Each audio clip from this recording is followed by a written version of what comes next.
Stop stealing written on a little piece of paper. Cold turkey's what I thought. I said goodbye to my neighbor. I'm a little frantic, can't pull you no favors, but I'll smoke all of your weed and leave you with no papers.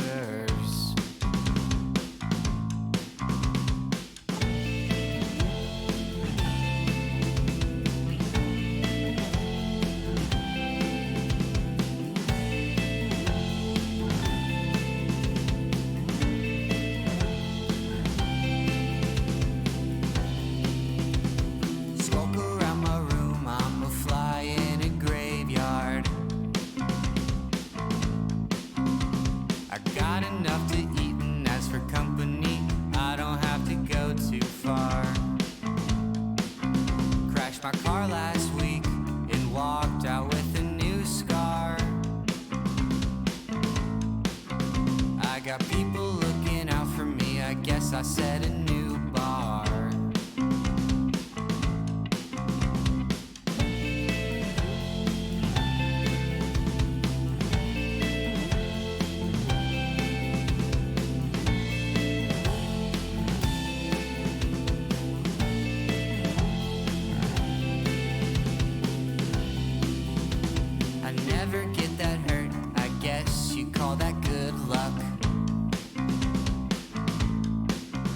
If I'm writing honestly, I've never felt so stuck. I've been looking for work, but can't get past the loading truck. And school's just not for me, I'm in enough debt from my other bluffs.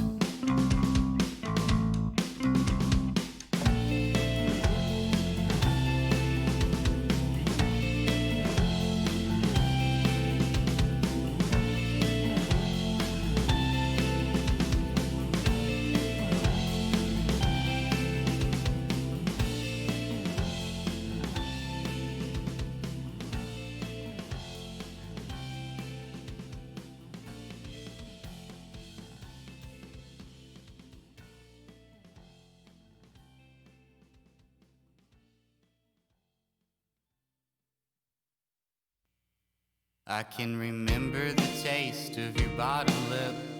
I know that sounds a little messed up and sick. Can't stop reliving all the things that we did. You probably hate me for being such a stupid spoiled kid. I've tried to move on, write some new songs, but nothing's ever as good as a past. Could be my last chance to enhance my way of life, remove your heart and my mask. But I'm still leaving, sometimes seeing graduation with the rest of our class. And how I sat there with your mother, wondering if young relationships last. Our first date I made shapes with Panera's bread, and our first kiss I was so nervous, had to give me the go-ahead. Your emotions always stronger than mine. That inflection in your voice, I think I love you, I about lost my mind. December 12th, that was the day in your head. You chose it early like the way that it read. This feeling in my chest, it chains me in bed. Your pretty face, your big brown eyes, I want them out of my head.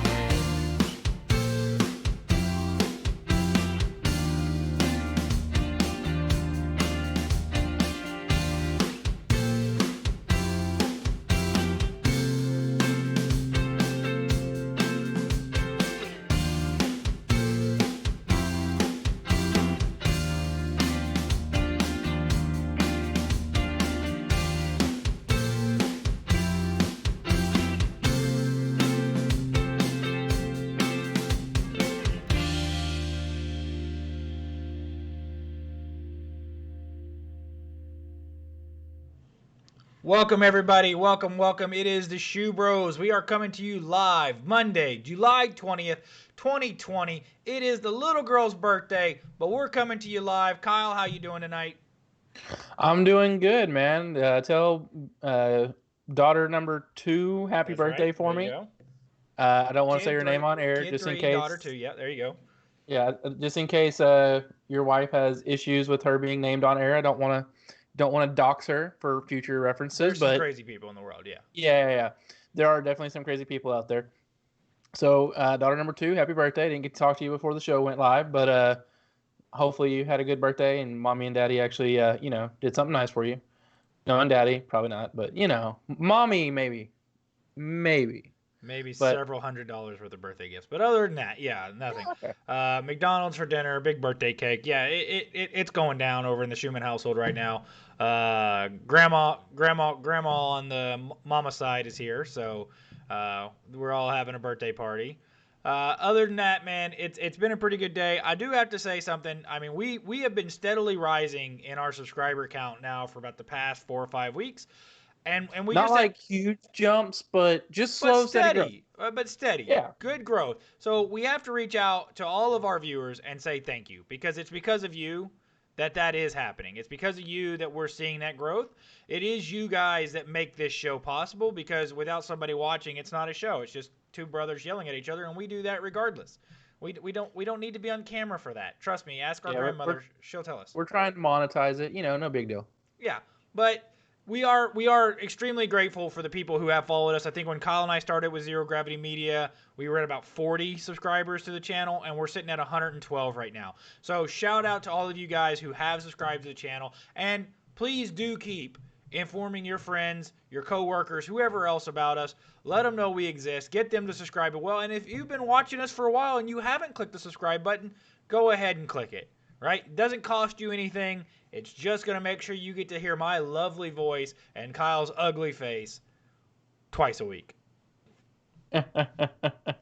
You're gonna hear my ugly face. That's an interesting one. I'm not sure how that your works. face is loud. It's so ugly, it's loud. Okay. Yeah. I was wondering how where you were gonna go with that one. So I'll get there yeah. somehow. So, again, we got to say thank you to all you guys. But again, if you haven't subscribed, please do subscribe to the channel. If you're watching us on Facebook, make sure you're hitting the like on our profile page. Go ahead and go over to our YouTube channel. Hit subscribe there anyway because who cares, right? You're just it's not costing you anything to get the subscribe button over there. Hit the notification bell. Make sure you know. So. A lot to talk about today on today's show. It's one of those days where we're going to go and probably never finish a conversation because there's so many different tangents we're going to take over this last week that it's going to be amazing. So, first and foremost, we have to bring up the fact that this Thursday, we have Dan Eberhardt from Fox Business, CNBC, MSNBC, the CEO of Canary Energy, will be on the show with us at 3 p.m. Central. So if you are used to watching us at 7:30 live, it's going to be at 3 p.m. Central this week because of his schedule. So we are moving the show to 3 p.m. Central. Okay. So That'll be interesting. I'll have to figure out, creative ways of doing that, but I can get it done. So then another big get is next Thursday, the 30th. We're going to have Scott Pressler, who is the long-haired guy that goes out and does all the community cleanups, wearing all of his Donald Trump stuff, very vocal Trump supporter. He's going to be on the show, which we have no clue how the hell we did this. So that's first and foremost. We don't know either. So don't ask us. We don't know, but he's going to be on the show with us. He said okay. That's literally how this shit happens, guys. You just reach out to people sometimes, and sometimes you get lucky. So he's going to be on the show next Thursday on the 30th. That'll be at our regular time, 7:30 p.m. So make sure you've hit the subscribe button. Make sure you hit the notification bell. Make sure you've liked us on Facebook so that you are knowing when those streams are going to happen, because the live chats will be open. You will be able to get your questions in. If you've got questions about oil and gas or economics as a whole, this Thursday is going to be a great day for that, because Dan Eberhardt. Come back. Hold on, it's coming back. Give it a second. I don't know why we froze up. Be right back. BRB, I'm still froze. Okay, hold on. I'm coming back. Kyle, you're back. Did you put that, or did the stream automatically do that? I think the stream automatically did that. I don't know why we dumped That's there. pretty cool. Yeah, that's better than watching us, look like morons, I guess. I mean, that's you in general, but I'm. not so much me. Let me fix myself here because I am incorrectly here. So give me a second. Let me do it this way. Sorry, guys, technical difficulties. We will be right back. We just are experiencing some fun here. Okay, you are. Okay.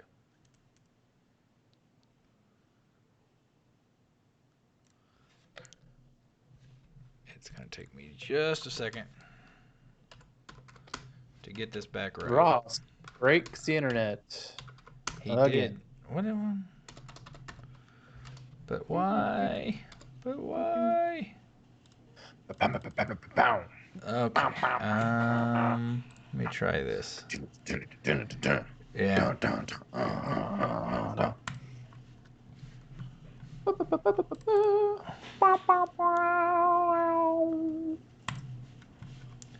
Oh no! Clicked on the wrong thing. So you're on the screen by yourself right now, by the way. I figured. So talk about what That's you why I want to was- talk about for a second. That's why I was, rocking out, waiting on you. Oh, you gone. There we go. That's better. Oh, I hear some chillins in the background. Yeah, they're always here somewhere. All right, that's getting us in the ballpark, and now I need to put us right there. Y'all, if y'all are watching, there are 4 people on Facebook and 3 on YouTube.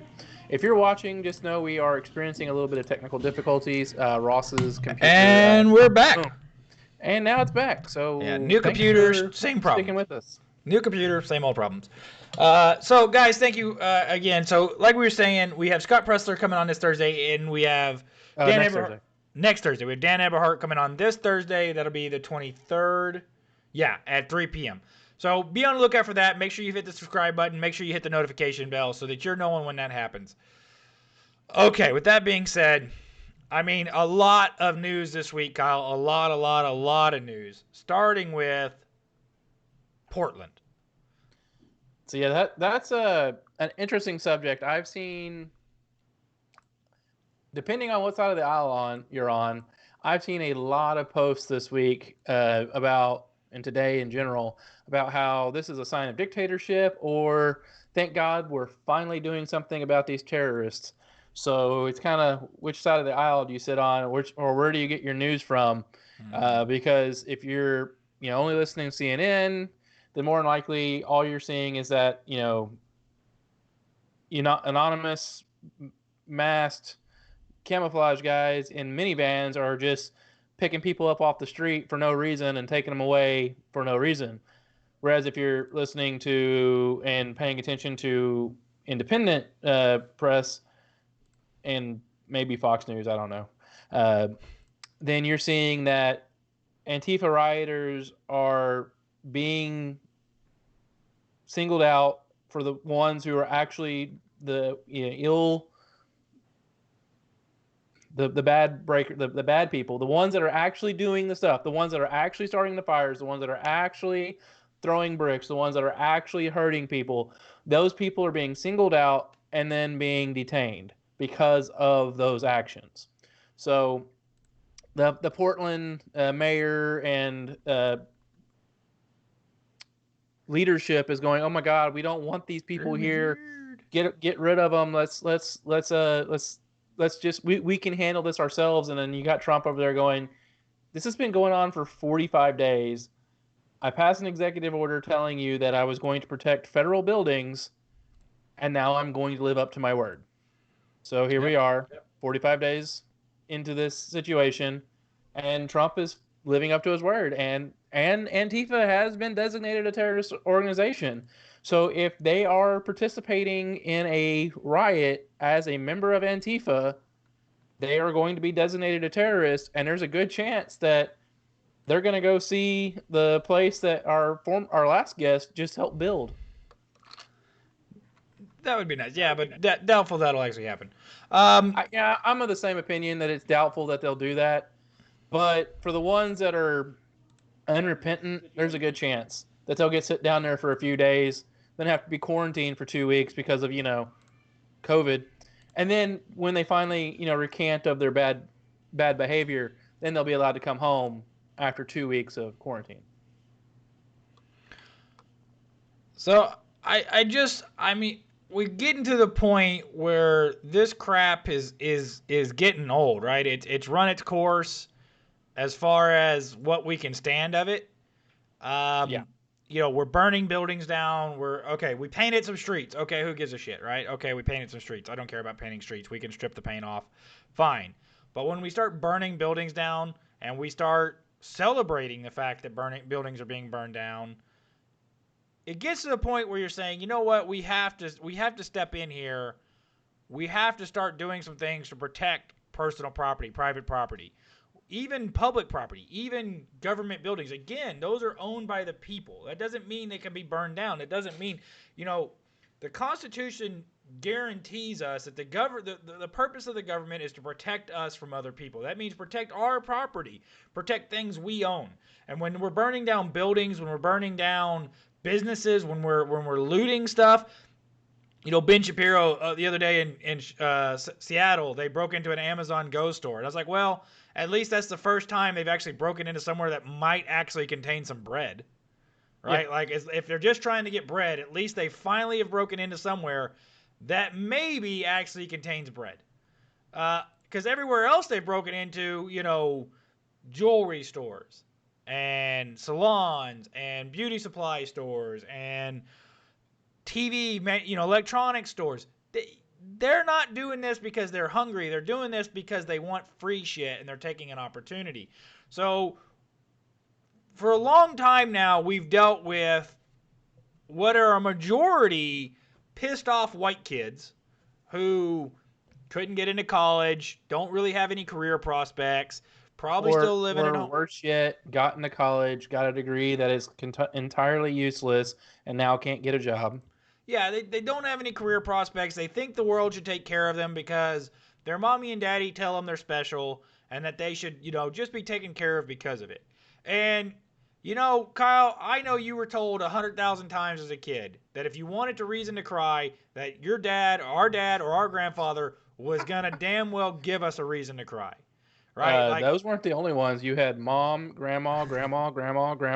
So every single one of those had used that line one time or the other. You gonna cry? I'm gonna give you something to cry about. That's right. We've heard it. So the point there is that we learn from a young age that consequences to actions. That if you do something, that something's going to happen back, and it's not always you're going to get in trouble with your parents or whatever. It could be that you're going to injure yourself, or that you're going to break something that you like, or you're going to break something of your brother's because you stand on it trying to reach something, even though he just got it at Christmas and he's very happy about it. I swear to you, and I will put this on record, on air, I did not stand on it. I climbed the shelves and then fell and landed on it. Sure. It's either way, it's still broken. Yep. But I didn't stand on it. Okay, so the point here is... I landed on it. The point here is that these are a bunch of kids, white kids mostly, right? Portland, I don't think Portland has a very big minority community. I think they're mostly white. Maybe some Asian community. No idea. But I could not tell you. I don't think there's a very big African-American community in Portland. At least not that I know of. Here, I'll look that up. I was going to say, since we've got this thing called Google. Google's magic, man. So the point here is that, these are, it's Oregon population by race. There we go. 78% white, 8% Asian. I had a feeling. 5% What was 5%? Black. What's Hispanic? Not listed. Surprising. So Native American is 0.75. Native Hawaiian or Pacific Islander is 0.69. So Hispanic is not. That's probably the Oregon football team. Yeah. So So 5% black of a 664,000 population city, 5% are black. I'll do the math on that real quick, tell you what that turns out to. The point here is that this is not black people out here rioting, right? We got to get past that theory that this is black people doing this. This isn't black people. While you're doing that math, did you see the video It means of the 30,000 black people in Portland, Oregon. Okay, did you see the video of the two uniformed, don't know what they were, people that got out of the minivan, went past a group of people, and then went to this one guy and grabbed him and then took him back to the minivan? Yeah. And the whole time that they're doing that, you have this one woman who's obviously a Karen going, use your words. Who are you? What's your name? Who are you with? Use your words. I'm just like, they're not going to say a word to you because they know the second they open their mouth, you're going to use anything and everything they say, even if it's just please move against them and try to get your friend. So that's the picture on our thumbnail. And if you look at the picture, you can clearly see a patch on the side of their uniform, which you can see in the video, right, Kyle? So Kyle and I are very familiar with what the patches signify. The patches signify who you're with. The video I saw was very grainy, and I could not make out a patch. And to be honest with you, I saw the thumbnail, but I didn't really study the thumbnail. So they're wearing on their chest police. They're just not wearing their names because they're concerned with being doxxed, with having their family threatened, things of this nature. And that's exactly why she asked him, what's your name? Yeah, we'll get to talking about that a little later because something about that happened today, unfortunately. So they are wearing Border Patrol patches. We know that they're Border Patrol. There's a different version of Border Patrol that's more designed for riot control. So that's what they're there for. They're there at the behest of the president, at the behest of the Department of Homeland Security to help take care of the things that need to be taken care of there. And to all accounts, they're doing a fairly decent job. But, of course, we saw Nancy Pelosi come out and call them the stormtroopers, saying, and likening them to Nazi Hitlers. Of course, the left is going to do anything they can to liken Trump to Hitler. That is their ultimate goal, is to liken Trump to Hitler. So I got in a little Twitter spat this week with a bunch of idiots, basically. A Twitter spat? Right. Because I pointed out the fact that the original Antifa ideologically was not opposed. So people who say, and this is getting tiresome, right? The people who say, well, the Antifa were the guys storming the beaches in Normandy. Fuck you, okay? The people storming the beaches in Normandy would have kicked these kids' asses up and down the street for what they're doing to this country. They would have had their asses right now for what they're doing. If that was their kids, the ones that are still alive probably still could. That's right. But Antifa was originally designed as an offspring of the Soviet communist bloc in Germany called the KPD, and their goal was to bring about communism inside of Germany. They were opposed to the Democrat Party in Germany, which was a democracy party. And so they had aligned themselves with Hitler, not because they 100% agreed with Hitler, but because they thought that Hitler would fail and then there would be a power vacuum that they could then fill.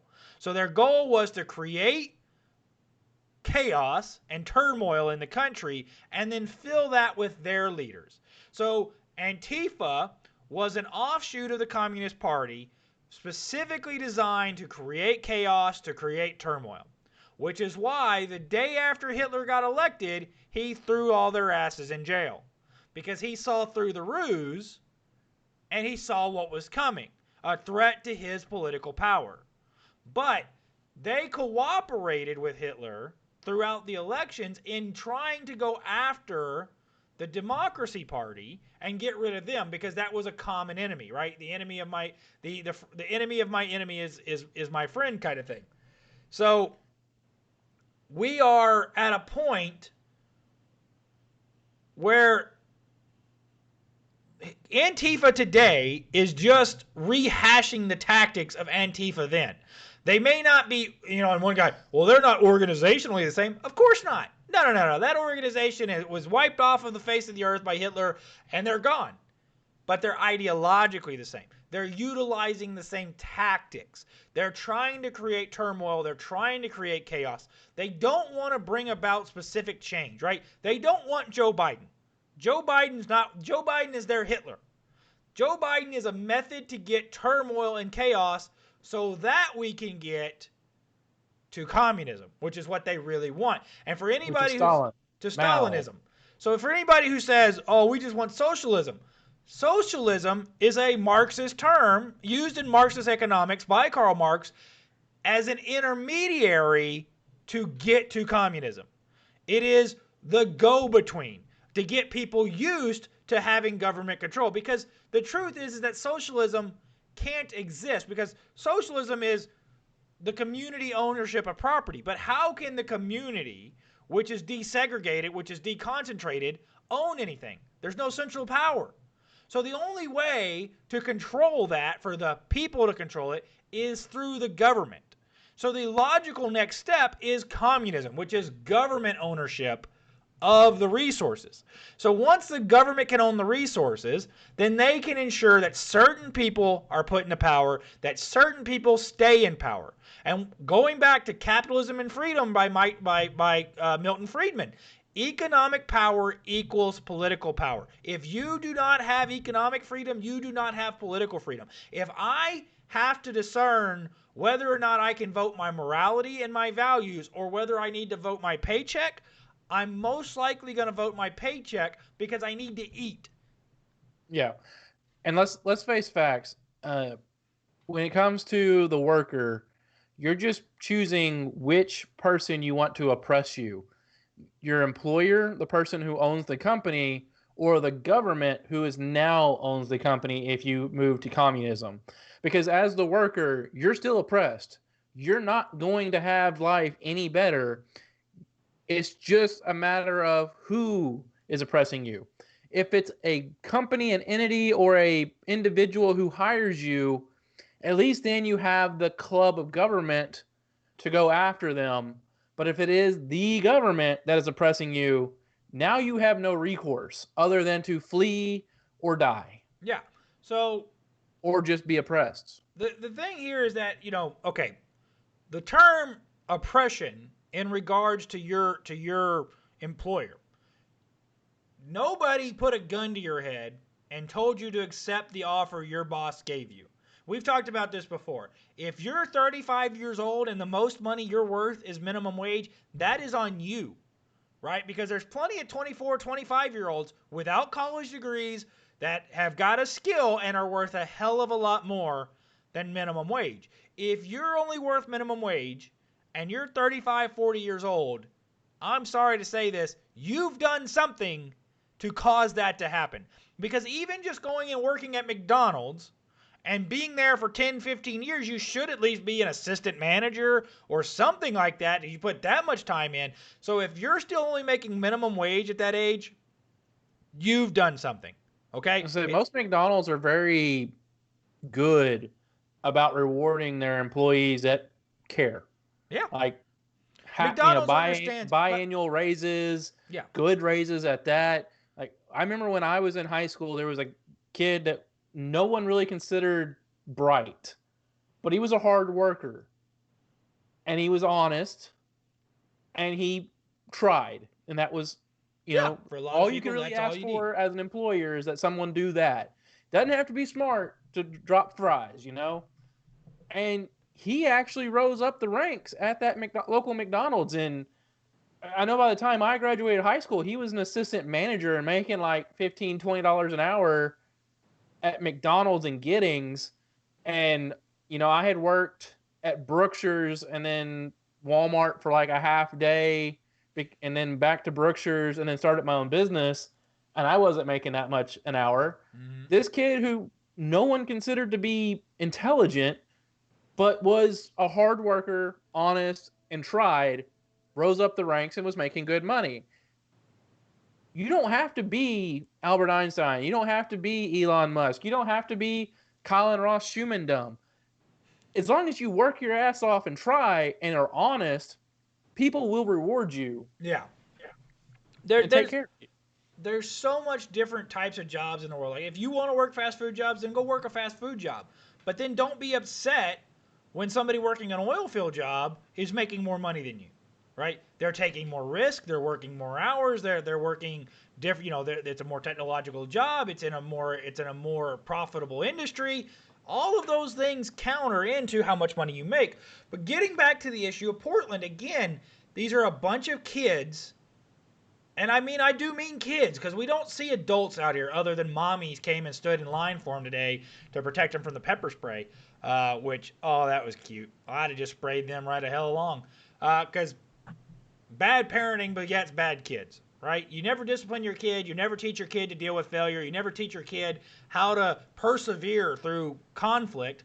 The kid never learns how to do these things. Kids don't learn this stuff on their own. If mommy is always going to baby them, always going to tell them that they're the greatest, always going to tell them all these other things, it's time that we stop coddling people and we start forcing them to actually survive, right? Don't give the man a fish, teach the man to fish.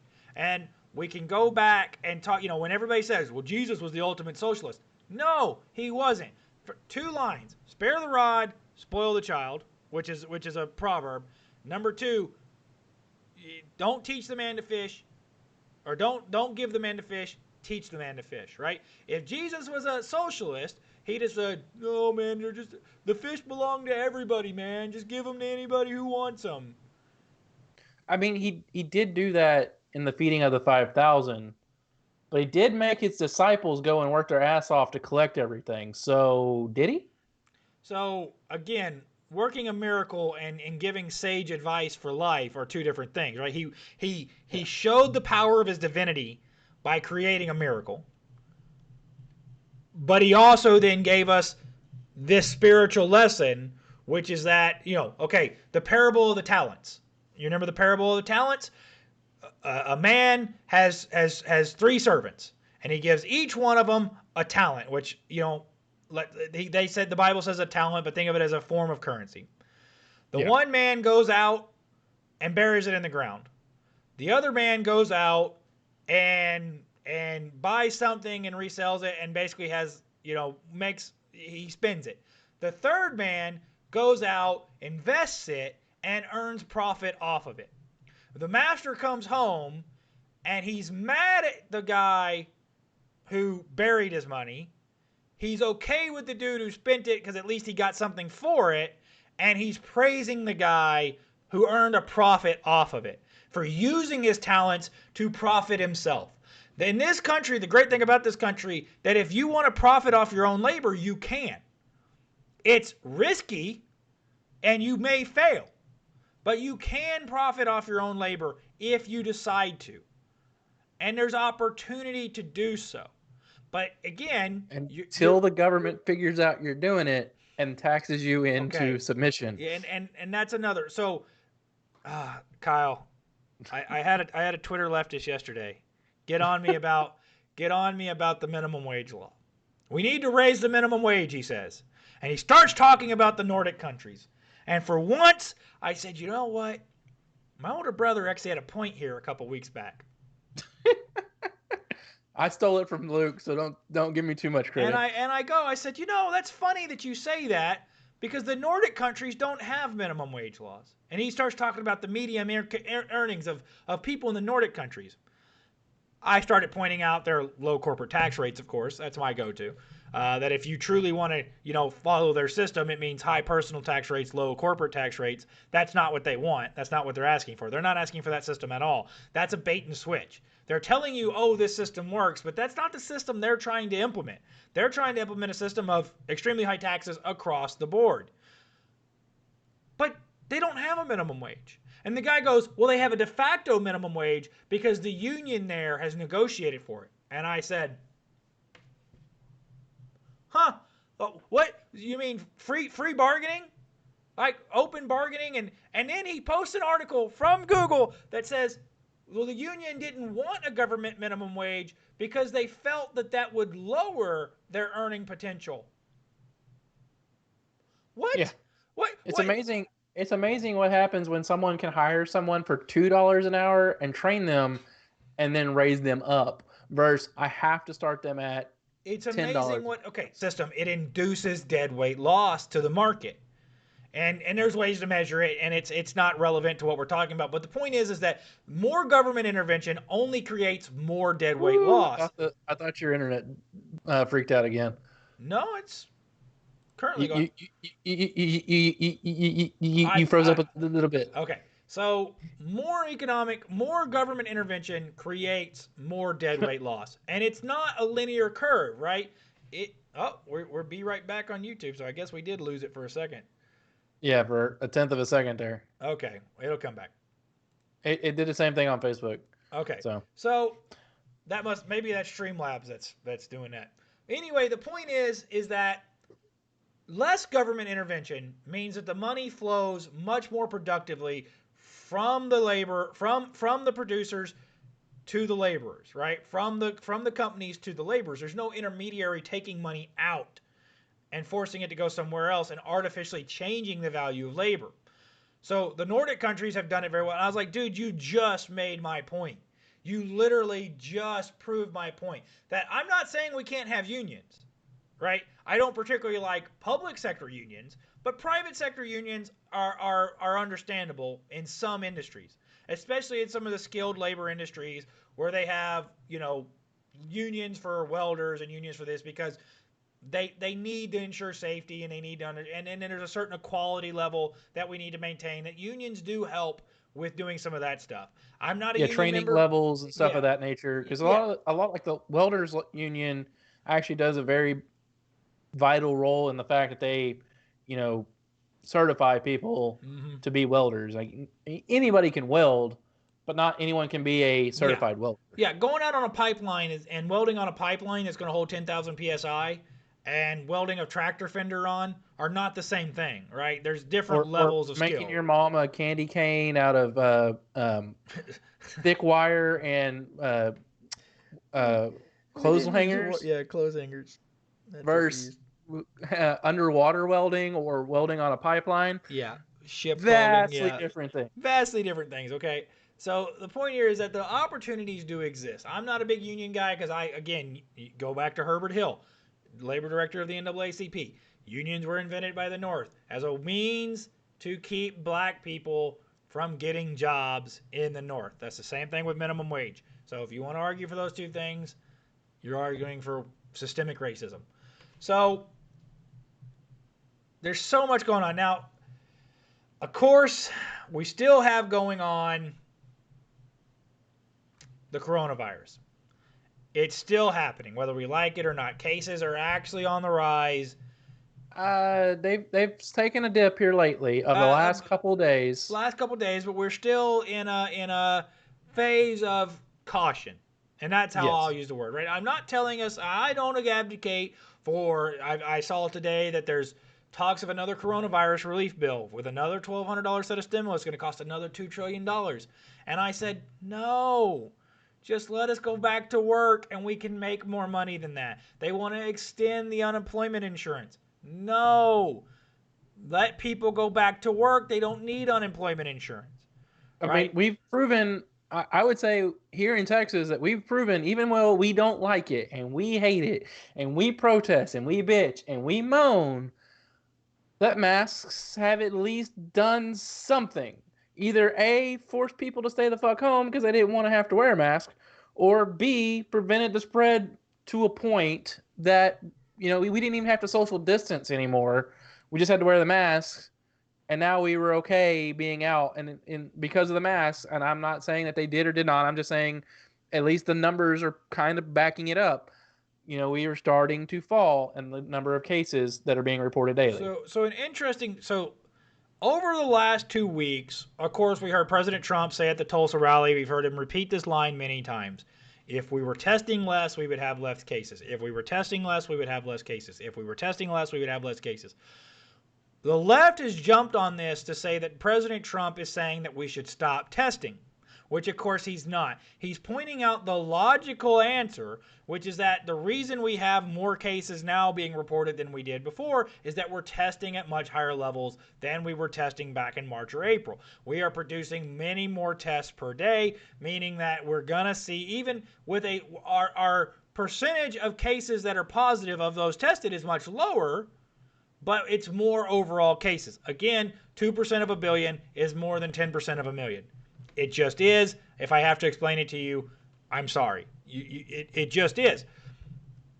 But we do want testing. President Trump is not saying we want testing. People have sent me articles. Oh, here's where CNN said that he actually told his guys that we should stop testing. And then it was in the next line it says President Trump has never ordered Department of Human Services, Health and Human Services to slow down or stop testing. And it's like, so the article, the headline says Trump says to stop testing, and the truth is 3 paragraphs down, Trump never ordered anything. So he didn't do anything. It's not happening. We're testing at great levels. We could, right now the issue with testing is not lack of tests, lack of testing equipment, lack of testing facilities. It's lack of people going to get tests. We're not getting enough people being tested because they don't feel sick. They don't feel a need to go get tested. So they're not.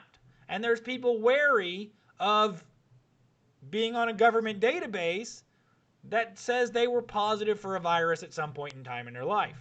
I mean, we saw a case this weekend. I don't remember exactly where it was, but a young woman went and got tested, and then chose not to sign the paperwork, and then the government showed up and put an ankle monitor on her. That was in Kentucky. Forcing her to self-quarantine. I'm just like, that's a little extreme. Yeah, that's a violation of constitutional rights. So the point here is that although we are having a spike in cases, we are not seeing a commensurate spike in deaths. We are having more deaths, but we're also having some interesting things with our death numbers right now. This is not just started. This has been the whole time.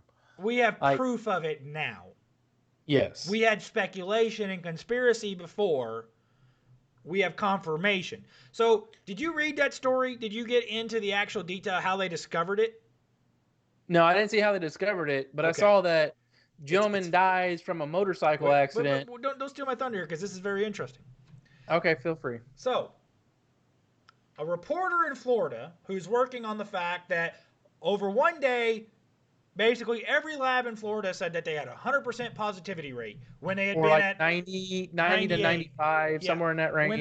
When they had been at 7-8% positivity rates per test, all of a sudden they're at 95 to 100%. So this reporter starts investigating and finds out that most of these labs overreported their numbers. It was bad. It was false. Like 8 to 10,000 cases that didn't actually exist were reported. So that's bad. We've seen that in San Antonio. San Antonio just wiped 3,500 bad cases off, where they said basically anybody who went to get tested or didn't complete the test or whatever was considered positive.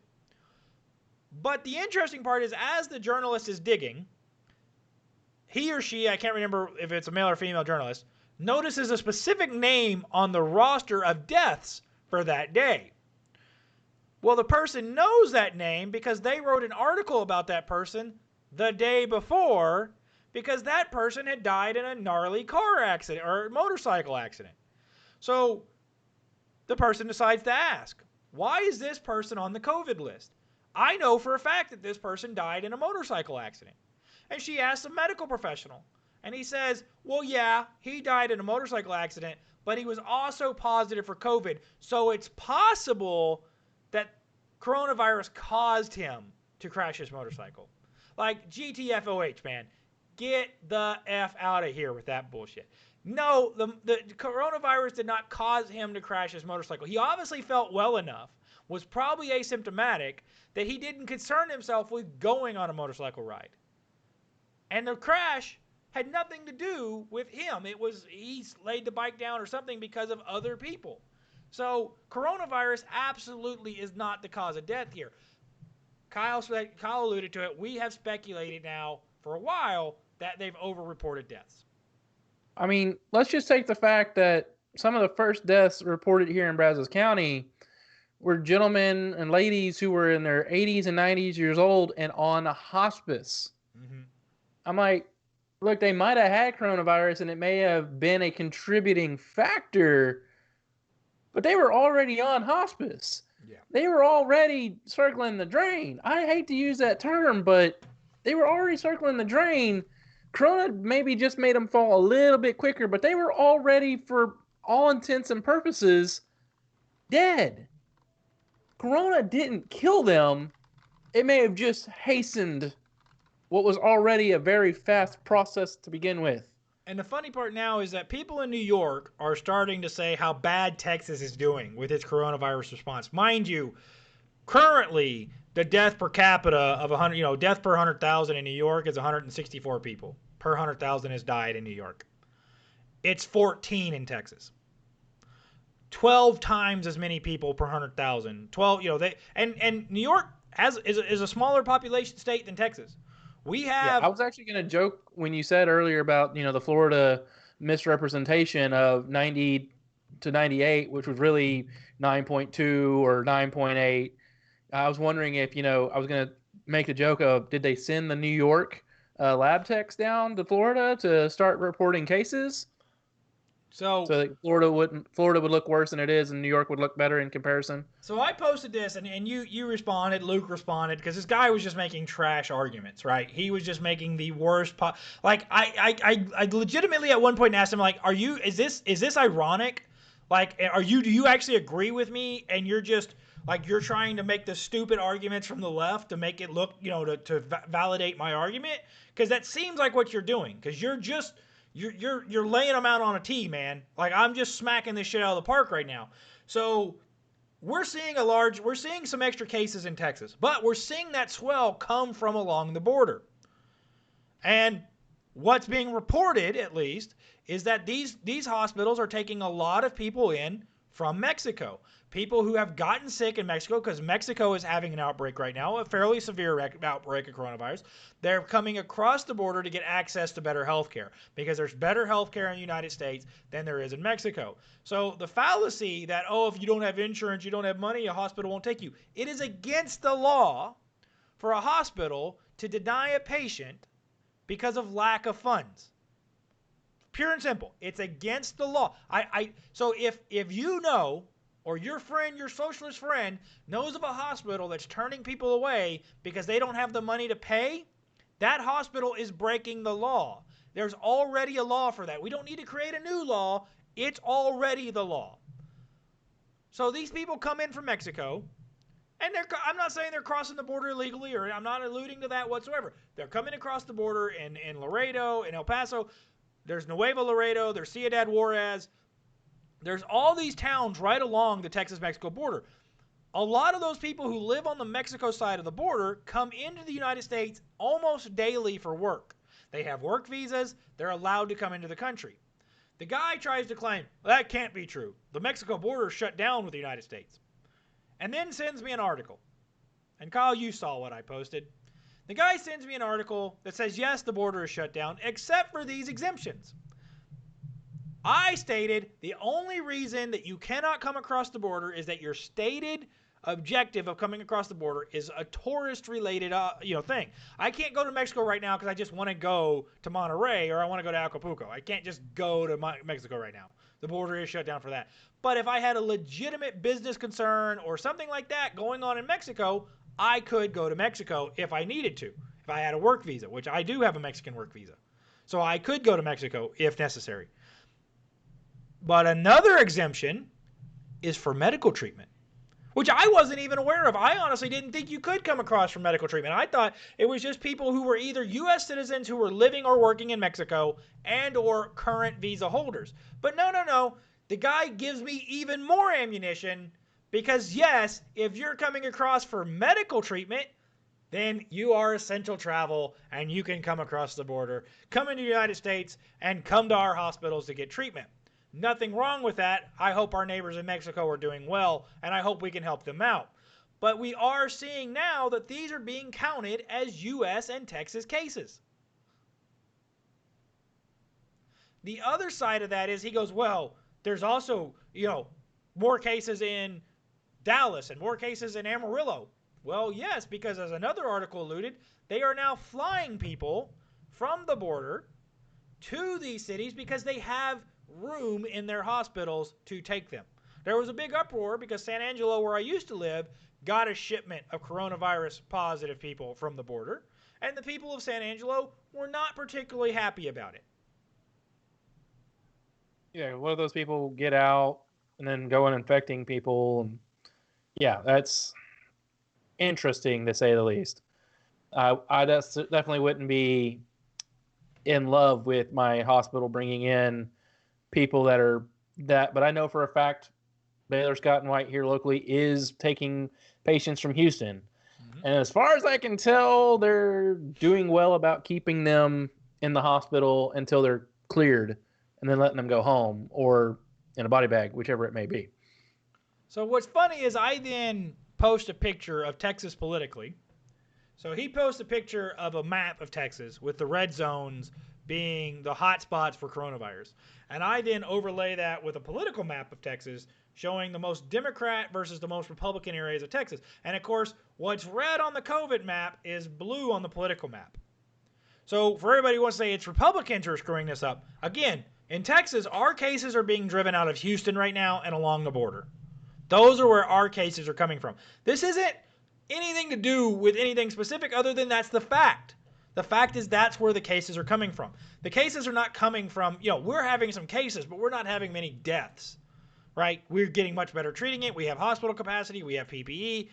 People in our town, particularly, Midland, I think it's like 60 to 70% of people I see in town are now wearing masks. At least the regular, just basic mask, not specifically like the N95s, but at least something, right? Most stores now require you to wear a mask to be able to go inside. And of course, Governor Abbott posted that, the executive order saying that you have to have a mask if you're going to be in public and your county has had more than 20 cases or has 20 current cases.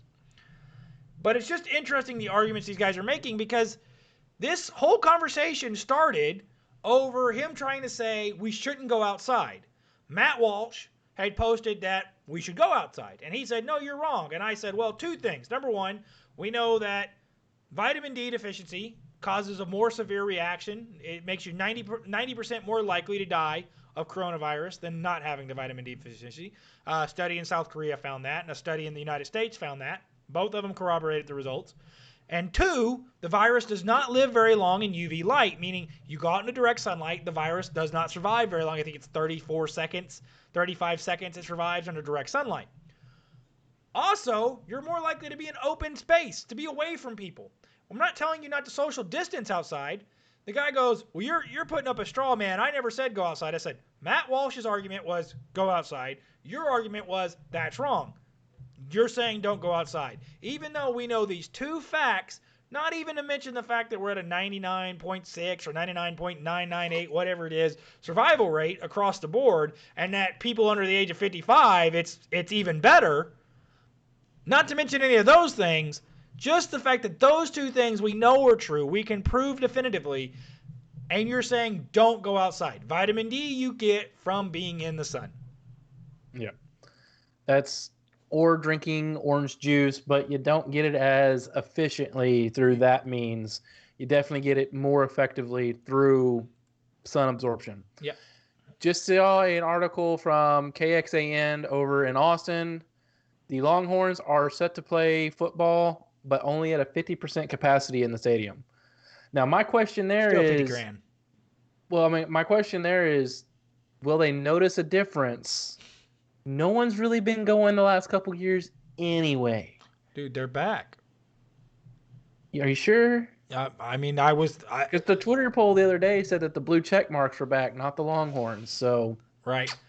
So another interesting tidbit that came out from OAN in regards to coronavirus, for our last little coronavirus bit this might, is that somebody started talking about the fact that there wasn't that much under H1N1 with President Obama. It was a very short window of exposure, and it wasn't very much, and that President Obama got it under control very quickly.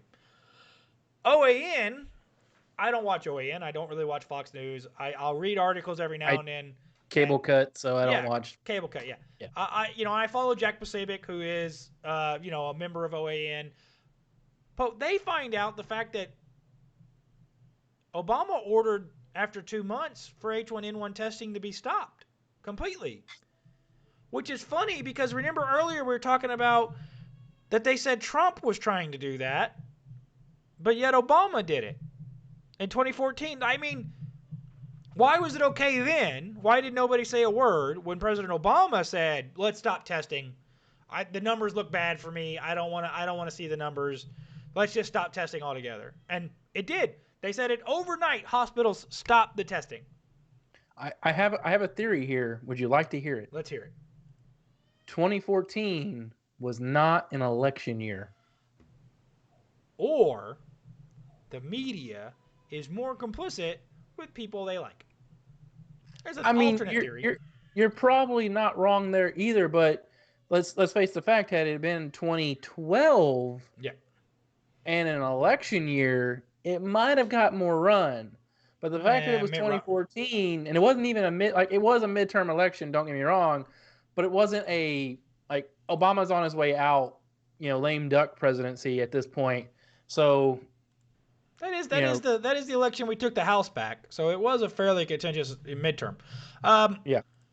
The point of that is that what's good for the goose, of course, is not good for the gander in this case. Trump said if we did less testing, we would have less cases, which is statistically provable. He did not say we should stop testing. He never said it. It's a hoax, guys. Don't fall for it. It's bullshit. He never said it. He never said a word about actually stopping the testing. He never ordered anybody in the government to stop testing. It's crap. All right. So, with that being said, we had a very tragic incident this morning where a man dressed up as a FedEx driver showed up at a house to deliver a package and shot a father and a son. I know shot the father 5 times. When the son came to see what was going on, shot the son in the heart. Dead. The son is dead. Father survived. I've heard rumors that the father has now passed, but I don't know. I haven't seen that, but I don't know whether I haven't confirmed that as of yet. If they say 5 shots point blank like that, that's a bad shot. A lot of trauma to the body, But the story gets more interesting because then we find out who these people are. And it turns out that not only was it a father and a son, but their mother is the judge set to take the Epstein case. So conspiracy theories abound here. That's going to definitely get the conspiracy theorists going. So the question here is, and I'm not a QAnon person, or I don't get into the Reddit and stuff like that where you really get into some of these deeper conspiracy theories. But I've been noticing QAnon post a lot lately. I do have some people I follow that repost QAnon kind of conspiracies. And they've been posting a lot lately that these trials weren't going to see the light of day. That everybody involved was going to die. That Ghislaine Maxwell is going to die. That, of course, Jeffrey Epstein has already died. And now the judge involved in the case has had her husband and a son die. Or at least her son die. So the rumors, the QAnon rumors, is that there were some threats. There were some attempts to buy off the judge to make the trial go away. Because the trial is getting close to going to discovery, which means evidence will be coming forward. And evidence will conveniently, if you're a QAnon person, the gentleman who did the shooting winds up suicided. Oh, that I hadn't seen. Yeah, that was this afternoon. Suspect in fatal shooting at New Jersey's judge's home found dead, FBI says. Oh, and a Monday man possibly involved. I just saw that. Oh, so okay. So it was yesterday that he did the shooting. If you're on Twitter, the shit's about to get deep. I'm just saying that. Whether you're on the right or the left, the QAnon group is going to get in a fight with the Antifa groups. And, of course, the left is already trying to paint this as, this is the direction of President Trump. Because Trump doesn't want the truth coming out about him and Jeffrey Epstein. But yet, we have the flight logs from Jeffrey Epstein. We see Bill Clinton on the flight logs. We see Tom Hanks on the flight logs. I've always heard it's Epstein, not Epstein. I don't care. You know who I'm talking Okay. about. You just sound weird when you say it that way. So we have these flight logs that clearly show Trump was never on the plane. Now, Trump had his own plane. He could have flown there himself. But any of those other people could have chartered their own plane and gone there too. Right? So But they didn't kick Epstein out of Mar-a-Lago and ban him from ever returning 5-6 years before he ever even considered running for president. he also didn't in 2009. A man named Bradley Edwards, who was suing Epstein for mistreatment of women or whatever. He was representing a lot of women who were accusing Epstein of having done bad things. He reached out to a lot of people that he knew at least were aware of Epstein or had been around Epstein to see what he could get. He said of all the people he could talk that he called, everybody hung up on him, except for one guy, Donald Trump. Donald Trump said, "Come on over. I'll tell you whatever you want to know. I'll give you as much time as you need." And Donald Trump sat down and talked. And the guy says everything Trump told him about Epstein was factual, checked out. They were able to prove it. He said, and also, they never were able to establish a link between Donald Trump and Epstein as far as any misconduct, any inappropriate behavior in relation to young women. Now, there's pictures of Trump and Maxwell and Epstein together. But to be fair, there's pictures of Trump and literally everybody together. You could Google Trump and anybody and find a picture because Trump was a celebrity. He hobnobbed. He took pictures with everybody. He's got pictures with Bill and Hillary Clinton. He's got pictures with Al Sharpton. He's got pictures with Jesse Jackson, Mike Tyson. You name it, Trump has a picture. Snoop Dogg. You name it, Trump has a picture with that person. Right? So when it's Stormy Daniels or it's person B or person Y or person X, people wanted to take pictures with Donald Trump. President Obama, nobody knew who President Obama was until he ran for president. Like, he was not known. He was a decently well-known freshman senator. He wasn't like Donald Trump level, but he wasn't a nobody. He wasn't a nobody, but he wasn't a celebrity either. No. Donald Trump was a celebrity. He is now, and good on him for making some money off Netflix, but he wasn't who he is now. Trump took pictures with everybody. So saying that there's a picture of Trump with somebody is proof of nothing. Right? You're literally insulting our intelligence by saying, oh, there's a picture of them together. That means they were best friends. That means they were out raping 14-year-old girls together. No, it doesn't. That doesn't mean that at all. It means that at some point in time, I think that picture that you see commonly was taken in 2002, that at that point in time, that person and this person were in the same room together and took a picture together. Not that anything occurred beyond that. It's literally an insult of intelligence, and it's just them trying to find a way to whitewash it off of the face of the map. Now, again, I've said this. If there's ever a link that shows that Trump did it, then I'm done with Trump. But again, the left wants to tell us these things happened. We have proof that Bill Clinton was on the island. We have proof that Tom Hanks was on the island. We have proof that all these other people were on the island. But we have no proof, nothing, that says that Donald Trump was on that island. Not one shred of evidence.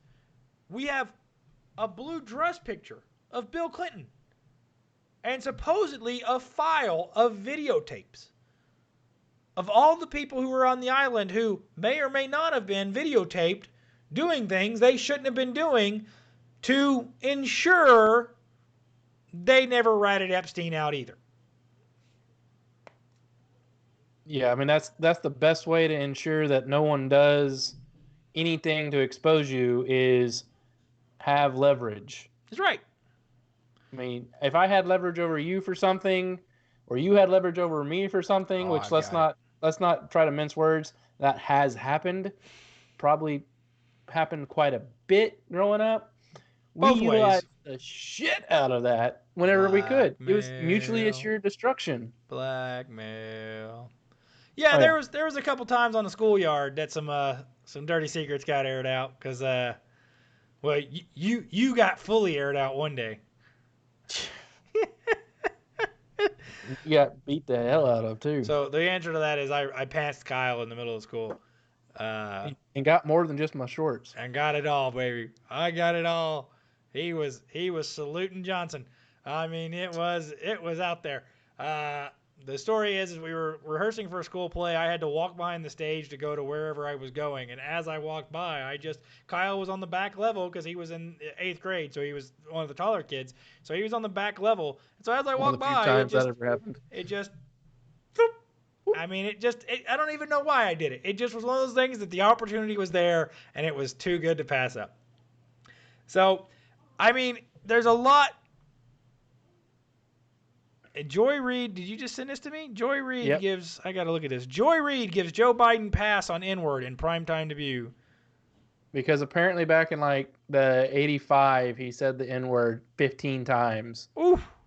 In Congress. Oof. Or in Senate.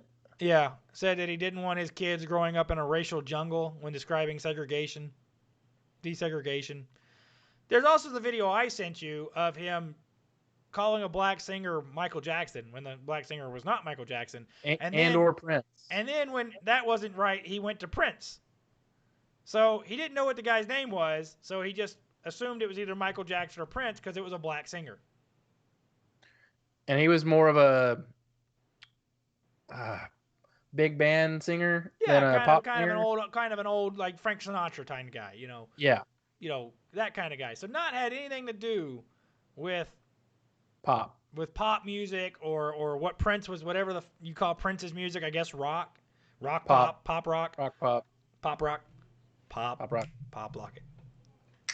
Pop, lock, and drop it. Pop, lock, and drop it. All right, so that's enough of that. Yep. I stopped at an appropriate amount of time. So, anyway, in other news in Texas locally, we now have a new chairman of the Texas Republican Party. Oh, yeah. I sent you this, man. I saw it. I commented on it to Chip Roy. Oh, dear God. They're calling Alan West. So, for those of you who don't know. I sent that blurb I sent you to one of my buddies, and my buddy goes, typical attack back and forth between the Republicans and Democrats. I was like, do you know who Alan West is? He goes, no. I was like, do a quick Google. Google Alan West. He's like, wait, what? Like, yeah. Yeah. Alan West is black, buddy. Alan West is black. Like, what the fuck? So the outgoing James and Mr. West, if you ever do, thanks, Dad. Mr. Alan West, if you ever do see this show, Colonel West, if you ever do see this show, please know that you have an open invite. You name the date and the time, we'll make it happen. That's right. We'll be glad to have you on the show. So Kat Parks, who I know because I worked with her when I was starting my candidacy, she's the candidate outreach. She wins the assistant chair. And then the outgoing chairman, James Dickey, who there's some people who love him. There's some people who hate him. I thought he was a nice guy. I don't know enough about his history as the chairman of the Texas Republican Party to speak to his effectiveness. I know that we lost some seats in the last election in the Texas House, and there's people upset at him for that. But he did do a fairly good job of fundraising, that's for certain. But there are people who said he was more of a rhino, less of a true conservative. I don't know one way or the other. I know that when I met him, he treated me nicely, that he let me come into his office. He let me speak to him as a 30-year-old, and he let me have a conversation with him and didn't rush me out of the office, didn't blow me off, and gave me every resource I needed from the Texas State Republican chair side to data analytics and things of this nature that they collect to be able to run a campaign, and was willing to allow me to run a campaign under the Republican banner and take on the name. So I don't know enough about his work, but I do know personally he treated me well. He was a nice guy. James Dickey, if you ever want to come on the show, you are more than welcome as well. I'm sure there's still some work for you to do in the state of Texas when it comes to the Republican Party.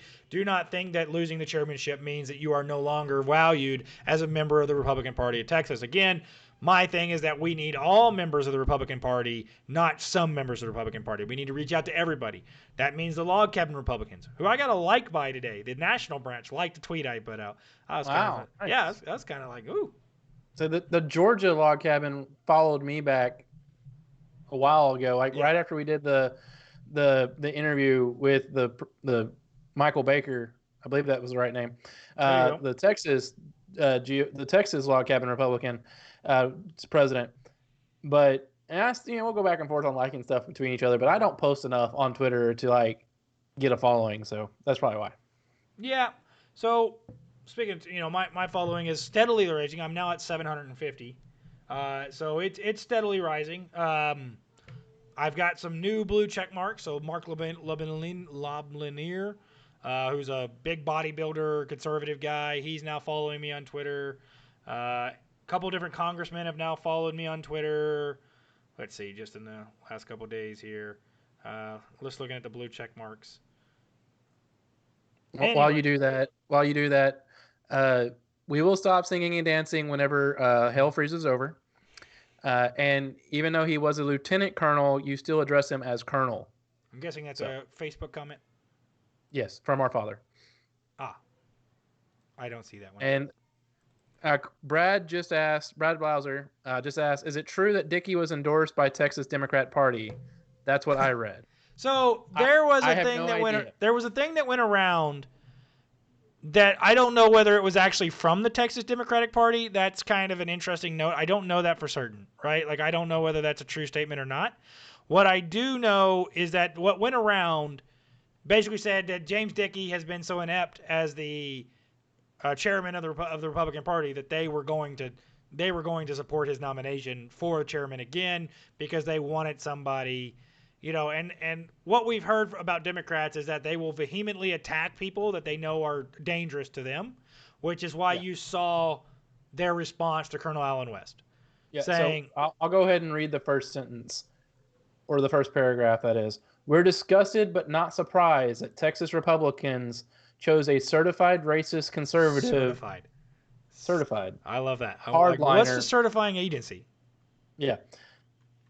Certified racist conservative hardliner like Allen West as their new chairman. West is everything that is wrong with the Republican Party and brings to light their failures on building an inclusive, welcoming party that is deliberate and thoughtful in handling crisis situations. He'll fit right in with the modern-day Texas Republican Party. So I'm not sure if that was satire or them just being really scared and hoping that no one actually does a Google search on who Allen West is. Because if you do a Google search on him, and you'll realize he's a black man. And how are we not inclusive if the gentleman who is in charge of the Republican Party at the state level is a minority? Yeah. That just screams how inclusive we actually are. And then if you look at the National Party, Herman Cain had been in charge for a while. Maybe still is. I don't fucking know. No, it's Ronna. It's a woman. Okay. So, the person considered the front runner for the 2024 nomination is an Indian American. Yep. Nikki Haley. I think we got a. Why did your video change? A flipped Trey Felder. Do we have is that what's going on? Oh, there he is. Okay, give me just a second. What just happened here? Give me just a second. I'll get Trey on the screen for you guys. I'm saying because we gotta get Trey's opinion on this. Of course, at least Trey actually has a username in Skype, unlike some idiot. So, hey Trey, did you know that if you sign up for Live ID back in like 2009 when it didn't exist, Trey, it just randomly assigns you a Live ID? Turn yourself right, Trey. Orientate yourself, Trey. Hang on. Because music was created so that when hip hop was orientated. Let's see here. Is that better? Hip hop anonymous. All right. I'm really small. That's all I know. Yeah, you're small. I'm gonna fix you here in a second, but I'm trying to get Trey working first. Let's face facts. Everybody's here to see Trey. Small potatoes over here compared to Trey, who's hopefully going to be joining us shortly on screen. You can hear him. You just can't see him. Okay. I promise I'm here. So, we know you are, but the audience doesn't yet. Trey, you are a weird sucker. It's true. Turn your phone sideways again. Hey Trey, I got a question for you. It just didn't. Like this? There we go. Now it's right. Okay. You see, this is the way I had it to start, and then when I joined it it didn't rotate. Like your phone didn't rotate for whatever reason. That's strange. Yeah. I love technology. Yeah, it is what it is. Hey Trey, quick question for you. Do you like or hate that Ross brings you into like every Twitter argument that he has?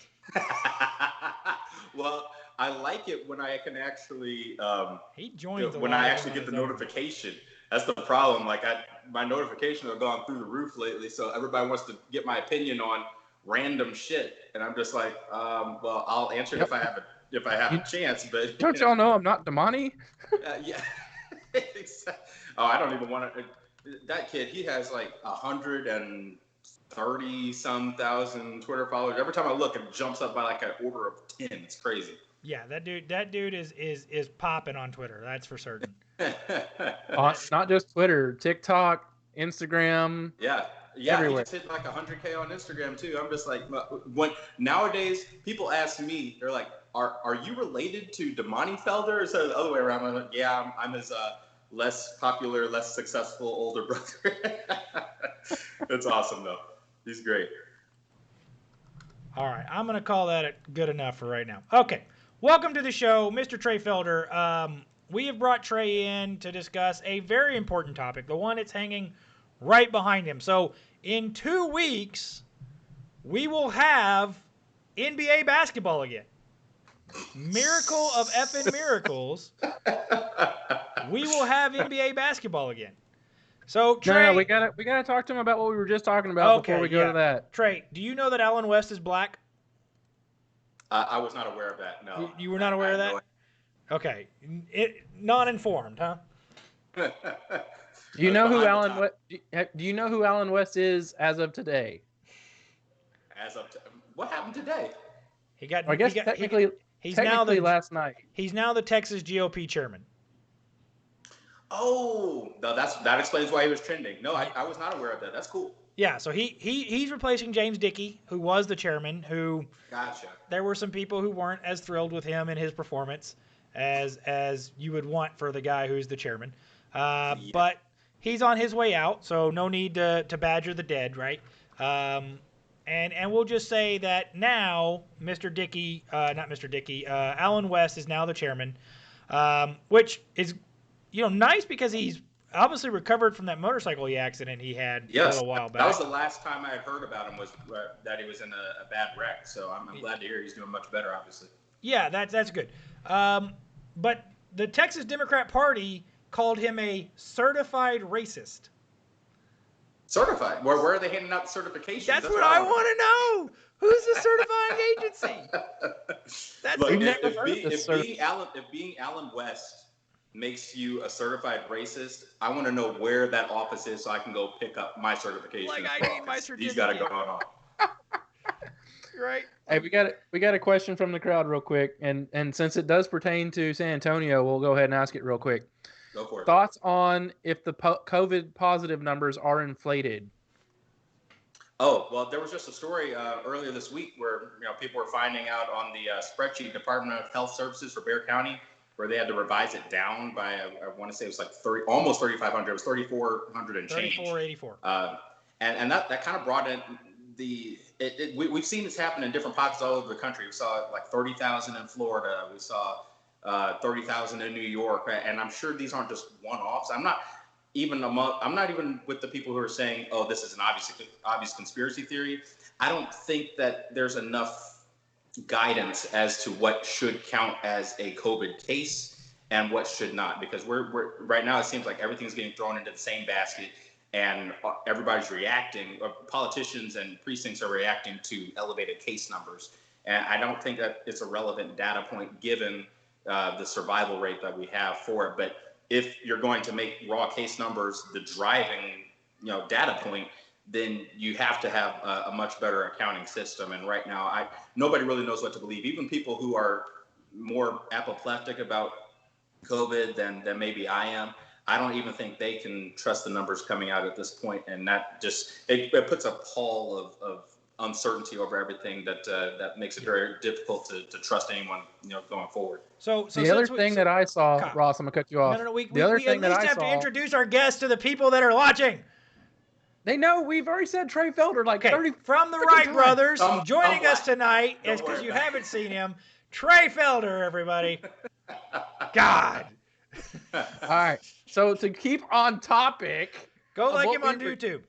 just discussing, go look for his brother Damani. That's where you'll find him. Like if you look for me, look for Ross. You'll find me via Ross because Ross is tweeting every fucking second of the day.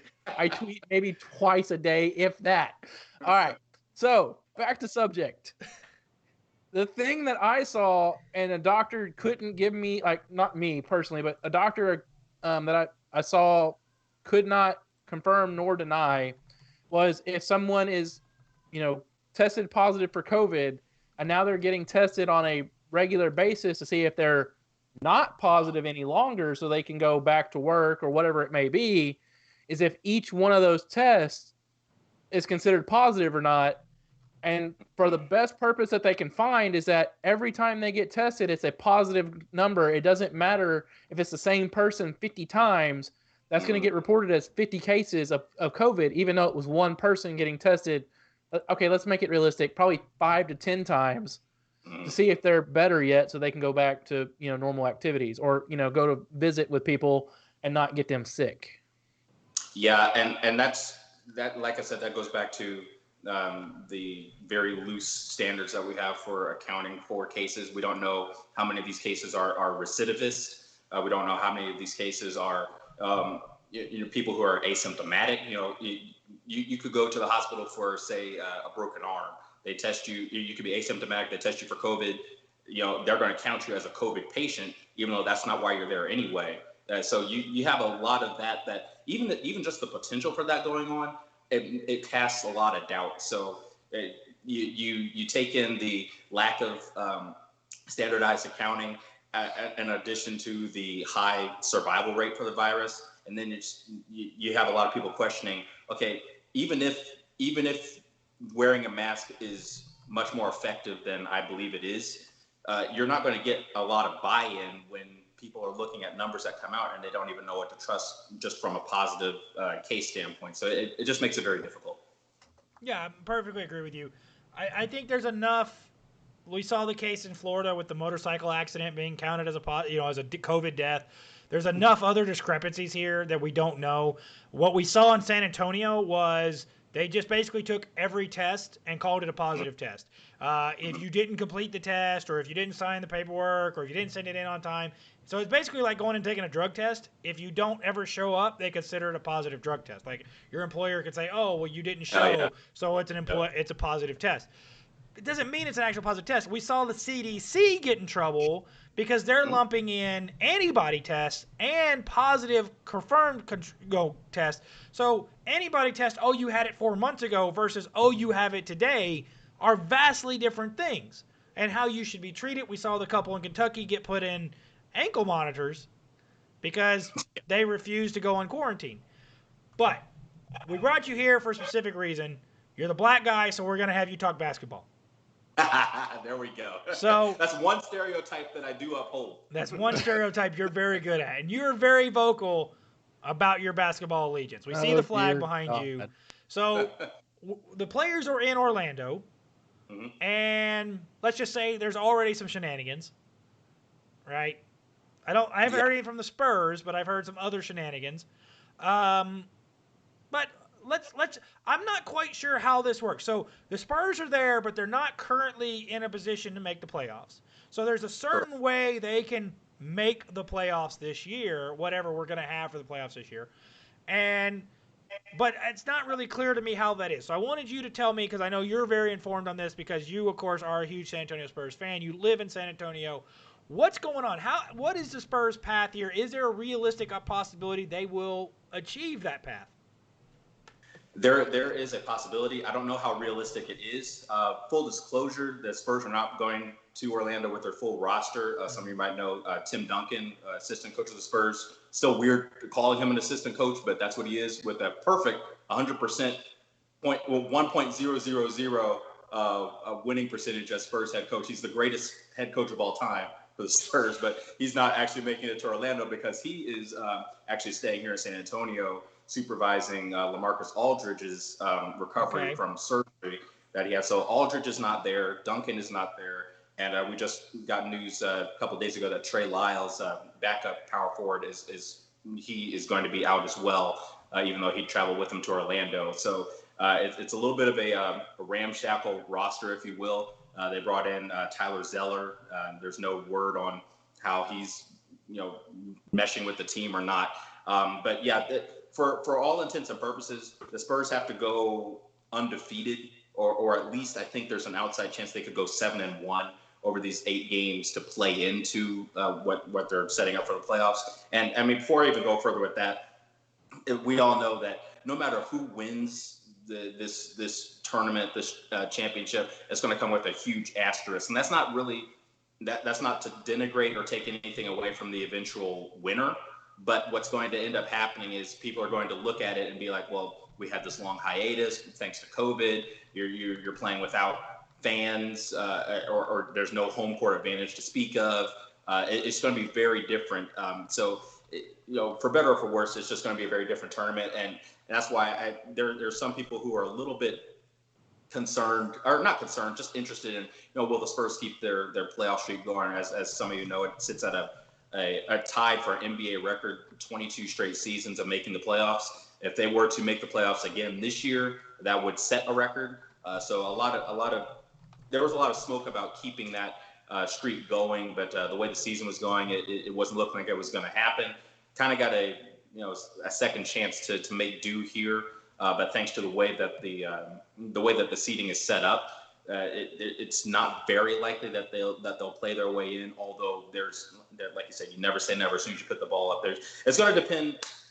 I'll be honest with y'all. It's going to depend on how Pop decides to run his rotations. If he runs them the same way that we saw most of the season, where we saw a lot of starting from Bryn Forbes, Bryn Forbes playing 30 minutes a night. He's a defensive liability. Marco Bellinelli, same difference. If those guys are going to be, carrying the torch for us, especially now that LaMarcus Aldridge is out, I don't see very much of a path forward for San Antonio to make the playoffs at all. But there's always a big but there. If they turn it over to the youth, we're talking, Lonnie Walker IV. We're talking Derek White. We're talking DeJounte Murray. We're talking a lot of guys who are hungry and are willing to prove themselves, and have in certain stretches. If you've gone back to the first San Antonio Houston game where Lonnie Walker had that breakout performance in the fourth quarter, if we get that sort of buy-in and kind of maturity from these young players, Keldon Johnson comes to mind as well. He's had some flashes. You might be able to see something happen, and that kind of ties into what I was talking about, how weird this tournament is. If there was ever a time when having kind of this off-tempo, weird one-off scenario might benefit a team, it would be this right here for the Spurs, because you never know, a team might just take to this environment like a fish to water, maybe gel a little bit better than some of the teams that had kind of gotten into their winning ways for the majority of the season that had been played to this point. And you never know what can happen. But like I said, it's all going to hinge on whether that gelling happens for the Spurs, and that's going to come back to Pop's rotations, which for all his accolades as a Hall of Fame head coach, I consider him the greatest NBA head coach of all time. They've been abysmal this season, so we're going to have to see a lot of improvement from him specifically, and then on down the line as far as buy-in. So So here's my thoughts on it, because Ross, you just asked a question, so now it's my turn. You got 2 while ago, Dick. No, I didn't. It's my middle name. Don't wear it out. All right. So I will say that if they miss the playoffs, big ol' asterisk, doesn't count, because so many of their players, with the COVID concerns, went ahead and did their normal off-season surgeries and stuff of that nature, thinking the season was over. Null and void the season, doesn't count. If they make the playoffs, go ahead and count it. And then with Pop, it's really weird because, like you said, he has been such a great coach all for decades. And then all of a sudden here lately has just fallen off. And you see his political activism raising up as well. So is his political activism and his coaching abilities kind of, going with each other in reverse. So that's interesting to say. Now, Ross, you may go ahead and you can ask your question. Well, I was going to allude to that as well. We are seeing a little bit more from the NBA when it comes into terms of China. So LeBron James, famously was told by Laura Ingraham to shut up and dribble. And of course, he more than an athlete is his new thing. But he's been very vocal about his support for China, where we get the video come out this week of the Uyghurs being on their hands and knees in blindfolds with bags over their heads, hands tied behind their back, waiting to get on a train to be transported somewhere. Probably nowhere good. Allusions back to Nazi Germany, putting the Jews on the trains, sending them to Auschwitz or one of the other camps. But yet we've heard no vocalization from anybody within the NBA, from Steve Kerr, from LeBron James, from Popovich, anybody in regards to this. Do you think we'll see anything, or do you think in the terms of China that the NBA is shut up and dribble? And that's really been the cudgel that a lot of people, not just on the right, by the way, have been beating the NBA over the head about ever since the first fracas with LeBron James and China came about. It really exposes the political activism that we've seen rise in the NBA for the duplicitous nature that it is. It's great to say that you're going to inject yourself into the social justice cause. For better or for worse, I personally prefer my politics and my sports to be completely separate from each other. But if you're going to do it, and the NBA has made it clear that they are going to play in this arena, then you cannot deviate from that across the board. You can't pick and choose which causes that you're going to shill for, basically. And so the fact that there's such civil unrest in China, and there's so many major problems that you already enumerated that we've seen come out, from the Hong Kong protests to what's going on with the Uyghurs to everything right now. It's not just that they're ignoring that; it's that they're ignoring that because there's such a tie between their purse strings and China, and that just it puts the lie to everything that they're saying about BLM, about hands up, don't shoot. They may legitimately care about those causes. But if you're not even allowed to speak to what's going on in one of your biggest markets, it undercuts everything else that you're trying to do on the domestic side. And I've seen the extremely tepid defense from certain sectors. I think Mark Cuban tried to use it today in a Twitter battle he had with Ted Cruz, where Cruz just absolutely poleaxed him. It was brutal. It was brutal. You have to go check it out. Cruz is stepping up his Twitter game. He is. I actually made a tweet where I was like, look, the Twitter game for our politicians in this country is garbage across the board. There are a few bright stars. Ted Cruz is actually one of those. He is ruthless. It's probably just because he's a great debater in his own right. He knows his stuff. So if you try to tussle with him, you better know your stuff. And Mark Cuban clearly did not. He tried to use the defense. Cuban, that is, we care more about domestic. We care about what's happening here, not so much what's happening over there, which is perfectly acceptable to say, unless you are an international entity to the degree the NBA is, and unless one of those international players, in this case China, happens to be not only the biggest, but also committing some of the most heinous modern day atrocities that we've seen committed by a superpower. So it's a tough spot. I don't envy the players who don't want to get political. One of them that comes to mind is actually James Harden. I honestly could not tell you what that dude's politics are, and that's kind of a throwback to. Well, we know that he thought Blue Lives Matter was cool. and I told people this before, because people saw the picture and they're just like, "Oh my God, we've got another Kanye situation where we got a celebrity that'll embrace the right." And I'm just like, you know what? I'm glad he wore it, but he probably just thought it looked cool. So I mean, and he came out and basically said, "Yeah, I just thought it looked cool," which it did. I mean, it was an awesome fucking design, but it's like, okay, we're at this point now where he's having to apologize and be held accountable for a stupid mask. Like, who cares if he, but him supporting the police or not is not going to help them when it's crunch time and he gets swatted by a spur. It's just not going to help. So. Manu's not around anymore, man. I don't know. So Manu was not the first and only. He was the most proliferate.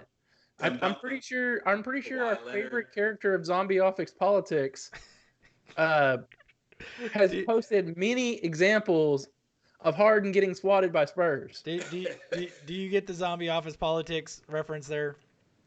Yeah. So, for whatever reason, Facebook makes us, I guess because we're under Facebook gaming, it makes me choose a game when I start to stream. And I typed in politics. The only thing that came up was zombie office politics. Like, yep, okay, good enough. There you go. So I was like, hey Kyle, you want to put it under like Overwatch tonight or like CS:GO? And he's like, no, we'll get banned because those are actually such big communities that they'll actually care. There's probably like 2 guys that are actually concerned about zombie office politics. Nobody gives a shit.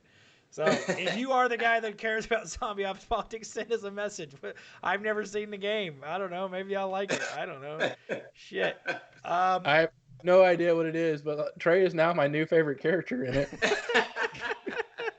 Hey, I'll take any support I can get. So the thing for me with China is that, you know, we've seen the NBA make 2 pushes. We've seen NBA Africa and NBA China.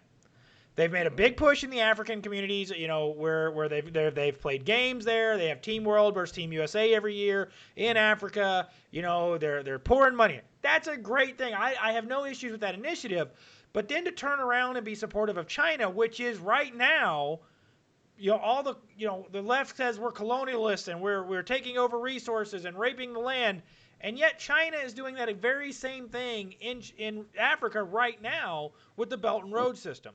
And they're targeting poor countries to go after them to when they can't repay the loans for whatever China's doing it, then all of a sudden China owns their resources. But yet, again, we don't hear any negative impact of that coming out of the NBA players. So if you care about Africa, then you should at least be wary of China. We also hear a lot about the systemic racism of the United States, which, of course, if you want to see Trey's views on systemic racism, go YouTube at the Wright brothers. There's plenty of videos there. You can watch them talk about it all the time. We do definitely recommend you subscribe to their channels. The SchuBros, the Wright Bros. You can't go wrong with either of the bros. All right? The right shoes. The Shoe Rights. The right shoes. So we're only half right tonight. Yeah. Which brought back bad memories for Kyle. So we've got a question from the crowd, from I think one of your buddies. Is Patrick Mahomes worth the money? Also, just calling it, Cowboys will win the Super Bowl this year, which I immediately responded in chat with 3 different crying faces crying faces because ain't gonna happen. I agree with you, Chris. I agree with you. And then our favorite father says no Super Bowl this year. Because there's more than one. Exactly. No favorite Super Bowl this year. NFL will go broke within 4 years. So, Dad, I know that's your hope, but it ain't gonna happen. No. There's too much money in it. So. What was the first question? The first question is Patrick Mahomes worth the money? $450 million over 10 years, or what was it, 530 over 12, something like that. It is an absurd figure. But basically where I come from is this. If that's what the Kansas City Chiefs are willing to pay, then yes, he is worth that money. Yep. That is the business. I was a business major. That is the business response to it. You are worth what the market says you are worth. And if that is what Kansas City Chiefs is willing to part with that much cheddar, hey, more power to him. Go right ahead. Congratulations, Mr. Mahomes. Yeah. Is it worth it long term? Is it worth it long term? That remains to be seen. It's going to depend on his health. Obviously, he's a mobile dual threat quarterback. Only 130 of it's guaranteed. 140. Correct. 140 wasn't too far off.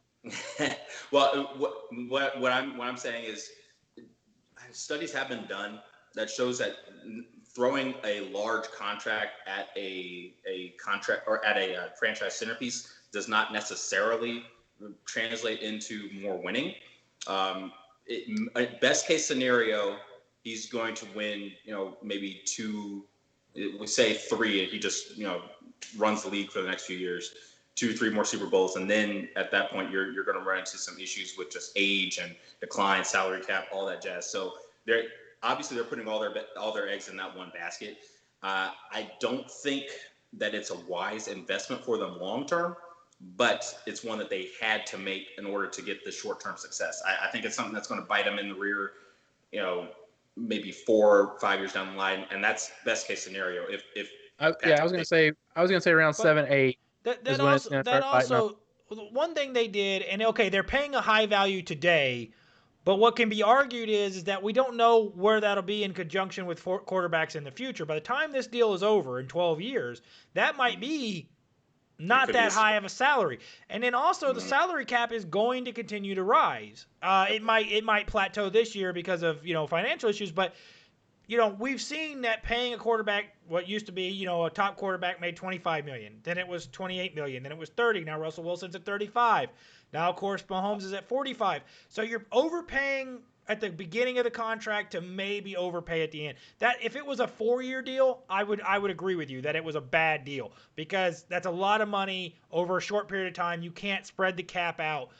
But doing it over that long of a time, you've kind of bought yourself, and then you can front load the cap to where once it's 5 or 6 years down, the cap hit to get rid of the contract, it's only $140 million guaranteed.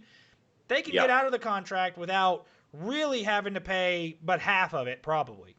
They set themselves up for taking care. The Chiefs, that is, they set themselves up for taking advantage of the best case scenario in the short term and not cutting off their nose to spite their face in the long term. The worst that can happen is, that they don't get that ROI up front. And then at the end of the contract, you're just like, okay, we're not hurting, we're not hemorrhaging at the end of it, but we didn't really get out of it what we wanted on the front end. So it's really going to all depend on this next 3-4 year window. But I mean, then again, on the plus side of the column, they're banking on a guy that's never failed to make the AFC Championship game, and has won a Super Bowl, won an MVP. So if there was ever a time to strike when the iron is hot, this is the time. So I don't think you can really fault them. So the other quarterback to compare him to right now, of course, the one in Dallas, who didn't get a long-term deal, is Dak Prescott, the quarterback of Dallas, start of 2021 season. I have gone back and forth on that so many times. I think he is. I think he will remain the starter. I have no idea how the season's going to go for him, though. I can see him potentially balling out because of the contract and basically auditioning to get a payday somewhere else.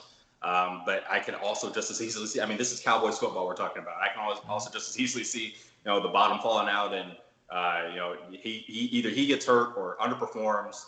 And next thing you know, he's, off the books going into, the following season. So, or not off the books, off the team. So I'm very hesitant to make a proclamation one way or another on Dak. We're going to have to see where his head is at coming out this especially first couple of games of the season and kind of see what we're dealing with here, because as we know, it's not just on Dak.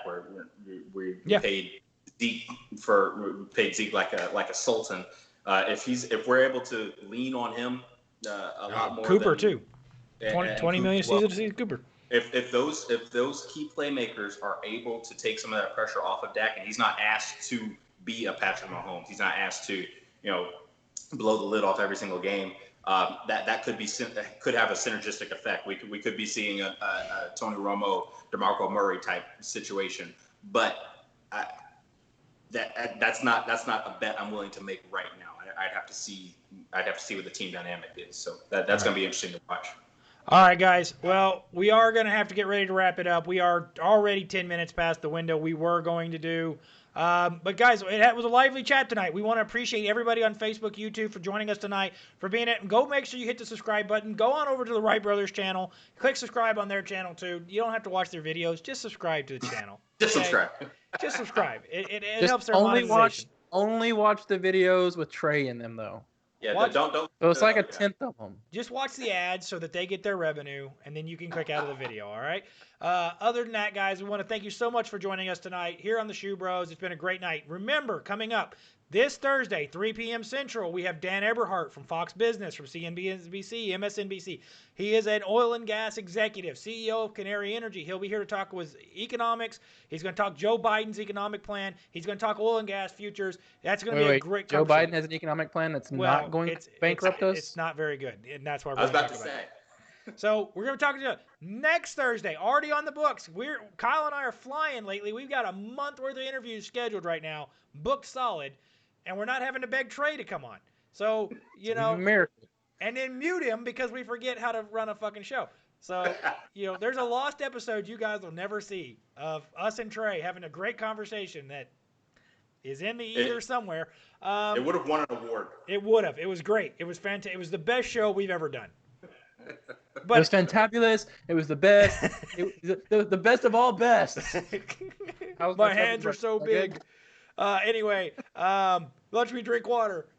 So anyway, next Thursday, 7:30 p.m. Central, we will have Scott Pressler, hashtag The Persistence, on the show. So for those of you who may not know who he is, he's the guy with the long hair that goes around in all of his MAGA gear and goes to Baltimore, Los Angeles, Atlanta, Detroit, all the cities, inner cities, and he actually does cleanups with all his MAGA gear on. He organizes, he gets Republicans, he gets Trump supporters in there to go clean up these inner city neighborhoods that are being neglected by the Democrats, showing those voters that Republicans do actually care.